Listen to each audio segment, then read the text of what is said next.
Out stepped Indrid Cold, but he looks very different. His face was bleached white, and his hair a bright green. I said, "Your face, it's..." "Yes, Mr. Kolchak. You're seeing its true appearance now that you're on my world instead of yours. The colors you see are expanded some in my atmosphere." Stunned, I uttered, "So, I'm on another planet?" "No, it's the same planet. You're merely experiencing it from fourth space. You live in third space. When you stare at a picture, you can see it in 2 dimensions, where things in the picture would not be able to see you. Likewise, here in fourth space, we can see you on Earth, where you cannot see the things here in Lanulos, even though they coexist." My head was reeling with all the things hitting me at once. "So this is another dimension? I don't see anything of Earth here." "More a higher plane of existence, actually. Your mind and senses aren't from this plane, so it's beyond your abilities to see as we do here. We see things bleed through into fourth space, depending on how much it negatively affects Earthlings mentally, through psychic pain and suffering. See that glowing place up there?" He pointed to a glowing orb about 20 feet in the air. He told me that it's being caused by a tragedy on my Earth. That my senses lack the ability to see more than the glow. So he handed me something like a magnifying glass to look at it. Suddenly, I could see an L train pushing another off the tracks, crashing down on cars on the street below it. The horrible scene then went back and forth in a loop. Cold said that was temporal refraction, like when you stare through a pool of water. Here, they can see things of us as before, then, and after. They see in time as well as space. While he tried to explain this, a translucent figure appeared near the train image. It swirled around, becoming solid. A Mothman. It circled again and then disappeared into the image. "What was that?" I questioned Cold, as he had a sheepish look on his face. "That, I'm afraid, was a denizen of fifth space. You call a Mothman. They are attracted to and feed upon psychic pain. As you would say, a moth drawn to a flame. We don't know much about them, and they scare us as much as they do you."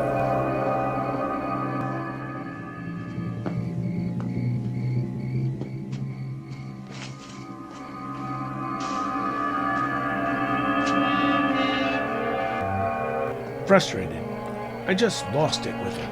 "I don't get it. Why show me all this? What's your business in doing this? Bugging me and filling my head with this stuff. Answer me, Cold."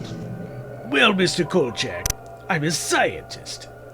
I study your world and its ways. I've seen you before at other tragedies and chose to do an experiment. By giving you insight into what will happen, I'll see if things change from our perspective." As he was telling me this, he guided me to go back into his dimensional elevator. Back inside, I said it doesn't make sense since I saw the event still happening out there. He walked to the other end, turned and said, "Yes, I'm glad you brought that up.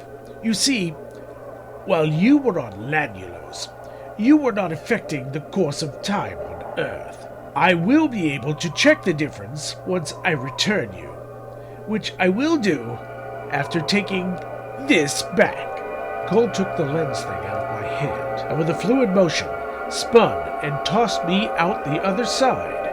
On the ground, I heard Cole tell me, "Good luck, Mr. Kolchak. I hope you are able to make a difference for the better. Oh, and do be careful with those Mothmen. They may be able to sense your experience in Lanulos now, and may want to make a closer inspection of you. And with that, the big blue thing just winked out of existence, leaving me laying there, questioning my own. It took a moment to get my bearings and decide what to do. Outside, the sun was down. How much time had passed? I got up and made my way back to work. This time, taking a cab, because I don't know when and where the wreck actually happens. Before he said, "This line, this operator," that was the Lake Dan Ryan train.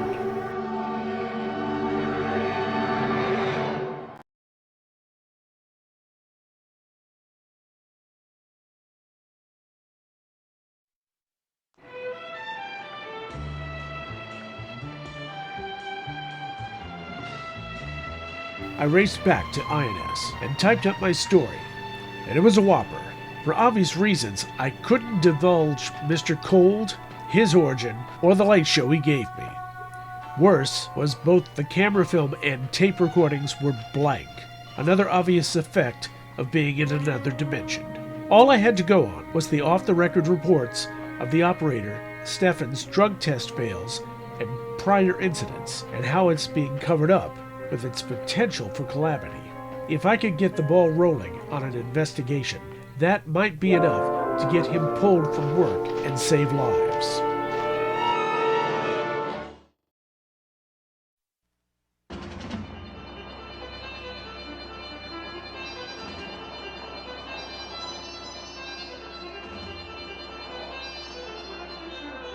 I typed through most of the night and left it on Tony's desk and planned to come in first thing in the morning to go over it with him. I was more tired than I thought and ended up oversleeping, getting in late. When I entered, I was surprised with Tony holding court with none other than Amalgamated Transit Union Chief himself, Cyrus Buke. I was quickly pulled in to defend my article. Where did I get the details? And do I know what kind of harm and damage such yellow journalism would do? Before I could return fire, Vincenzo calmed both of us down and wanted to speak to me alone for a moment. Buke said it's fine and asked to use the phone.